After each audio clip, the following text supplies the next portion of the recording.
ಎಲ್ಲರಿಗೂ ನಮಸ್ಕಾರ. My food and spirituality ಚಾನಲ್ಗೆ ಸ್ವಾಗತ ಸ್ನೇಹಿತರೆ.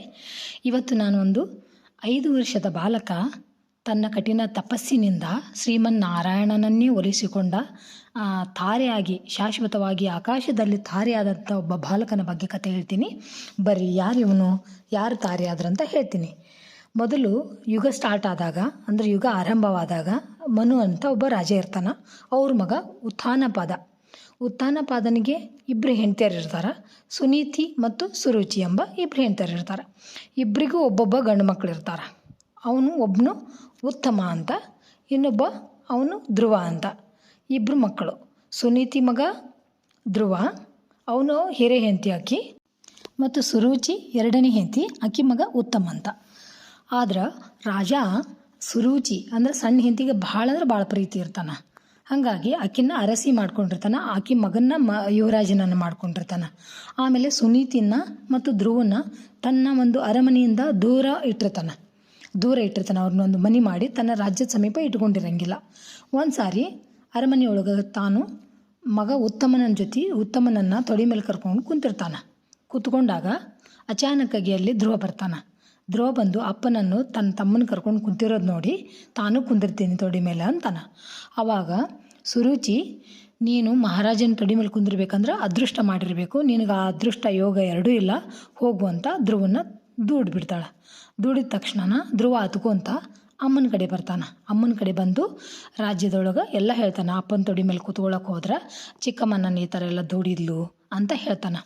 ಆವಾಗ ತಾಯಿ, ನೋಡು, ನಾವೆಲ್ಲ ಅಂದ್ಕೊಂಡಂಗೆ ನಮ್ಮ ಇಚ್ಛೆಯನ್ನು ಈಡೇರ್ಬೇಕಂತಂದ್ರೆ ಆ ಭಗವಂತನ ಒಂದು ಅನುಗ್ರಹ ಆತಂದ್ರೆ ಸಾಕು. ನಾವು ಏನೇ ಅಂದ್ಕೊಂಡ್ರು ಆ ಪರಮಾತ್ಮನ ನಮ್ಮ ಆಸೆ ಈಡೇರಿಸ್ತಾನ ಅಂತ ತಾಯಿ ಹೇಳ್ತಾಳೆ. ಹೇಳಿದ ತಕ್ಷಣ ಆಯಿತು, ಎಲ್ಲಿ ಸಿಗ್ತಾರ ನಾ ಆಸೆ ಈಡೇರಿಸ್ಕೋಬೇಕಂದ್ರೆ ಏನು ಮಾಡಬೇಕು ಅಂದ್ರೆ, ನೀನು ಕಠಿಣ ತಪಸ್ಸು ಮಾಡಿ ಶ್ರೀಮನ್ನಾರಾಯಣನ ಒಲಿಸ್ಕೊಂಡ್ರೆ ನಿನ್ನ ಆಸೆ ಆಕಾಂಕ್ಷೆಗಳನ್ನೆಲ್ಲ ಈಡೇರಿಸ್ತಾನೆ ಭಗವಂತ ಅಂತ ಹೇಳ್ತಾಳೆ ತಾಯಿ. ಹಾಗೆ ತಾಯಿ ಮಾತು ಕೇಳಿಕೊಂಡು ಶ್ರೀಮನ್ನಾರಾಯಣನ ಆರಿಸ್ಕೊಂತ ಕಾಡಿಗೆ ಬರ್ತಾನೆ. ಕಾಡಿನೊಳಗೆ ಎಲ್ಲಿ ಹೋಗ್ಬೇಕಂತ ಗೊತ್ತಾಗಲ್ಲ. ಆವಾಗಲ್ಲಿ ನಾರದ ಮುನಿಗಳು ಭೇಟಿಯಾಗಿ ಹೇಳ್ತಾರೆ, ಮಗು, ಯಮುನಾ ನದಿ ತಟದಾಗ ಮಧುವನ ಅಂತ ಒಂದು ಸ್ಥಳ ಐತಿ. ಆ ಸ್ಥಳದಾಗ ನೀ ಕುಂತು ಓಂ ನಮೋ ಭಗವತಿ ವಾಸುದೇವಾಯ ಅಂತ ಜಪ ಮಾಡ್ತಾ ಇರು. ನಿನಗೆ ನಾರಾಯಣ ಪ್ರತ್ಯಕ್ಷ ಆಗಿ ನಿನಗೇನೇ ನಿನ್ನ ಆಸೆ ಇಚ್ಛೆ ಇದ್ರೂ ಈಡೇರಿಸ್ತಾರ ಅಂತ ನಾರದ ಮುನಿಗಳು ಹೇಳ್ತಾರೆ. ಆ ಪ್ರಕಾರವಾಗಿ 5 ವರ್ಷದ ಬಾಲಕ ಕಠಿಣ ತಪಸ್ಸಿಗೆ ಕೂಡ್ತಾನೆ. ಕುಂತು ಸ್ವಲ್ಪ ದಿನ ಹಣ್ಣು ಸಿಗ್ತಾವಲ್ಲ ಕಾಡಿನಾಗ, ಹಣ್ಣೆಲ್ಲ ಹಂಪ್ಲ ತಿಂತಾನೆ. ಸ್ವಲ್ಪ ದಿವಸ ನೀರು ಕುಡಿತಾನೆ. ಸ್ವಲ್ಪ ದಿವಸ ಗಿಡದ ತಪ್ಪಲಗಳನ್ನು ತಿಂದು ಬದುಕ್ತಾನೆ, ಜಪ ಮಾಡ್ತಾನೆ. ಸ್ವಲ್ಪ ದಿವಸ ಏನೂ ತಿನ್ನೋದೇ ಇಲ್ಲ.